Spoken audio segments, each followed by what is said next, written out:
უკრაინელები ოკუპანტებზე შეტევას წარმატებით აგრძელებენ. მათ იერიში რუსეთის ნავთობგადამამუშავებელ საწარმოებზე თითქმის მთელი ქვეყნის მასშტაბით მიიტანეს. დაბომბილია არაერთი უმსხვილესი ქარხანა, რომელიც კრემლს ომის წარმოებაში ეხმარება. უკრაინულმა დრონებმა მიაღწიეს მოსკოვამდეც რუსული მხარის მტკიცებით დედაქალაქის თავზე რამდენიმე დრონი ჩამოაგდეს. შეტევა გრძელდება კრემლის ეკონომიკაზეც. ტრამპი აპირებს სრულად განახორციელოს რუსეთის ნავთობის ინდუსტრიის მიმართ დაწესებული სანქციები და უზრუნველყოს მათი მკაცრი აღსრულება.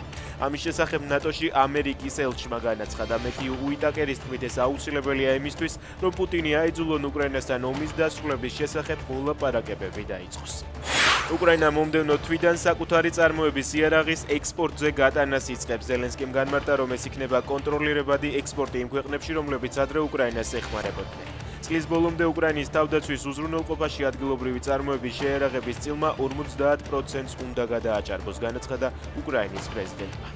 ჩერნობილის მკვდარ ზონაში ლურჯბეწვიანი ძაღლები შენიშნეს. სავარაუდოდ ისინი ქიმიური ნივთიერების ზემოქმედების ქვეშ მოხვდნენ, რამაც მათი ბეწვის ფერის ცვლილება გამოიწვია.